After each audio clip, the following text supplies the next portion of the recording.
Alexandra, frage die Karten, zeigen mir einen Weg.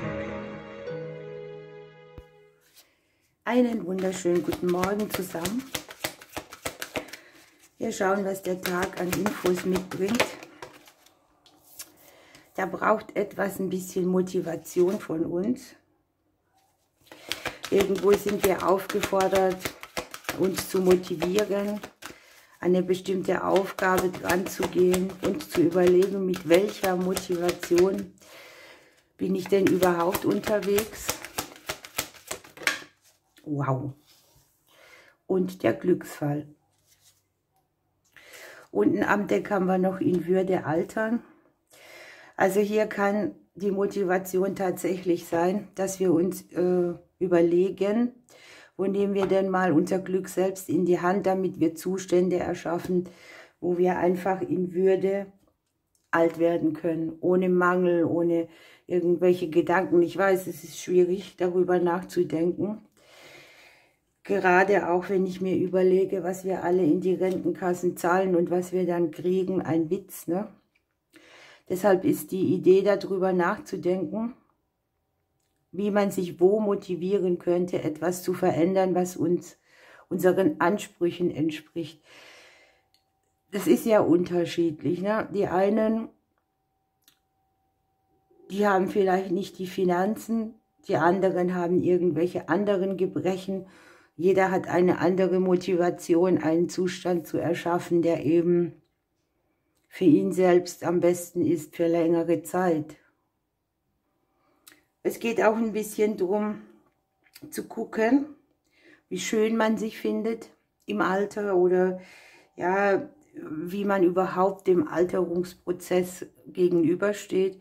Die Motivation könnte natürlich auch sein, etwas für sich und seinen Körper zu tun oder einfach für die Selbstliebe, ne?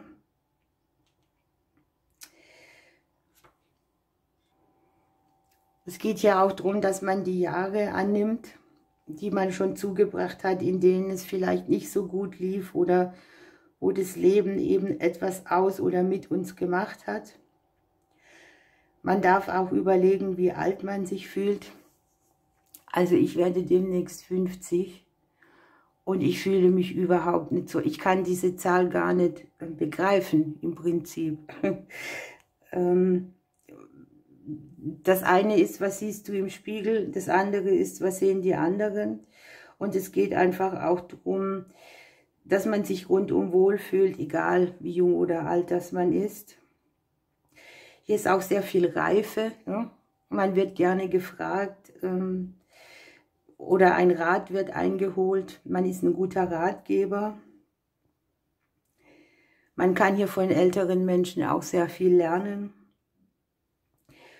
Und es ist so eine kleine Vorbereitung auch auf das, was uns erwartet, wenn wir vielleicht nichts mehr zu tun haben oder wenn wir uns irgendwo rausnehmen können. Nun haben wir jetzt da den Glücksfall. Hier kann uns sehr gut etwas in die Karten spielen, was uns in diesem Bereich hilft. Das ist hier tatsächlich eine finanzielle Tendenz oder eine Fülle, die unerwartet kommt und für einen bestimmten Zweck oder eine bestimmte Sache in unserem Leben gegeben wird. Auch da sieht man, dass irgendein Gebet oder etwas, was man ersehnt hat, erfüllt wurde. Und jetzt kommt es eben darauf an, wie nutzt man denn diesen Segen? Wo vergeudet man seine Mittel? Wo muss man etwas investieren? Wo investiert man so, dass es weiter unserer Vitalität dient und der Lebensaufgabe? Und es geht auch darum, dass man sich von im Prinzip einer Fluktuation in den Finanzen nicht stressen lassen soll. Wenn man Frieden ausstrahlt mit dem Leben, dann zieht man an, was man braucht.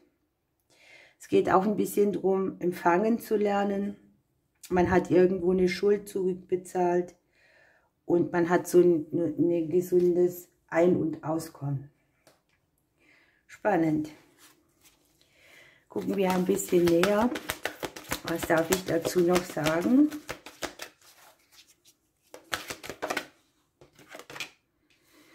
Ja, hier möchte etwas befreit werden. Wir haben den Adler mit der höheren Perspektive hier auch. Und die Karte steht für Freiheit und Befreiung, vor allem der seelischen.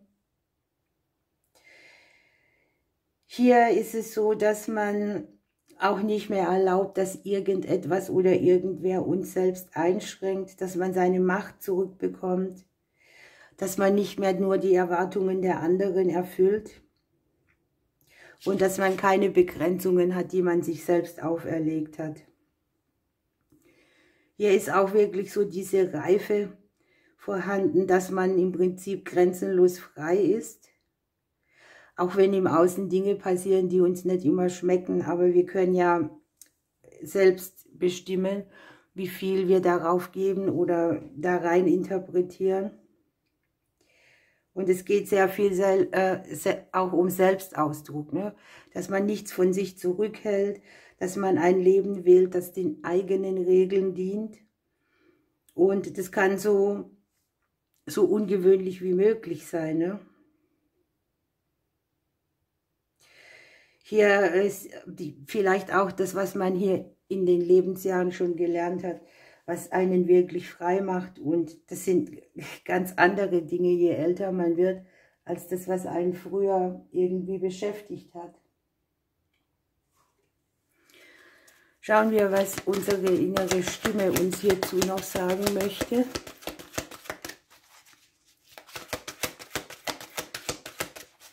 Haben wir irgendwo einen blinden Fleck oder übersehen wir was? Hier haben wir das Gleichgewicht und das Überleben. Das passt sehr gut.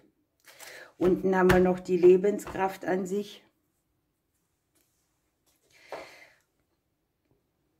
Hier geht es ein bisschen um das, was diese Karte hier schon sagt, denn das Leben hat uns geprägt, da sind viele Verletzungen, Missverständnisse, vielleicht auch Entscheidungen, die man mal getroffen hat, wo man denkt, Mann, hätte ich das bloß nicht gemacht. Und hier wird einfach gesagt, das ist kein Zeichen von Schwäche, wenn man dazu steht, dass man verletzt ist irgendwo.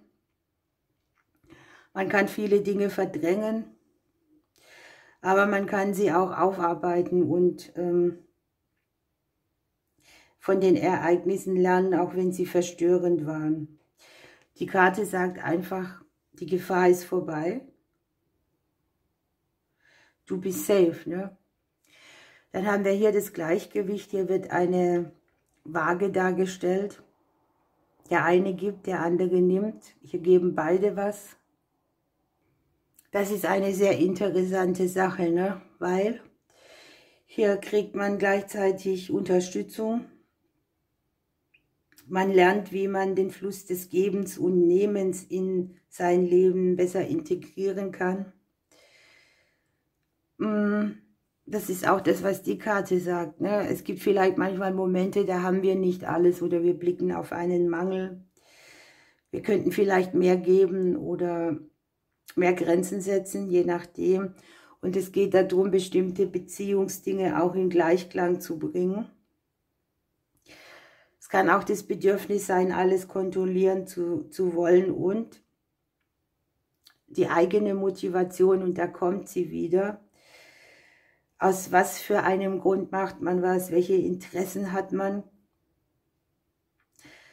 Was hegt man damit, wenn man anderen was gibt, ne? Was hat es mit einem selbst zu tun? Und hier ist eine große Lektion im Prinzip, die passt auch zum Alter oder zum Älterwerden dazu. So, dann dürft ihr noch aussuchen. Ich lege hier mal 2 Karten hin oder 3. Wählt euch eine kleine Botschaft für heute. Ich nehme die Mitte. Ui, Amors Pfeil könnte uns treffen. Links hat, dass manchmal vielleicht alles zu viel ist und zu laut und zu unübersichtlich. Und hier darf man mal eine Kaffeepause machen. Und rechts hat, alles, was kommt, wird auch wieder gehen. Und selbst wenn du dich in einem Modus befindest, wo du das Gefühl hast, ich überlebe nur, anstatt zu leben, kann auch das wieder gehen. Ne? Ihr Lieben, ich wünsche euch einen schönen Tag. Ich drücke euch bis morgen.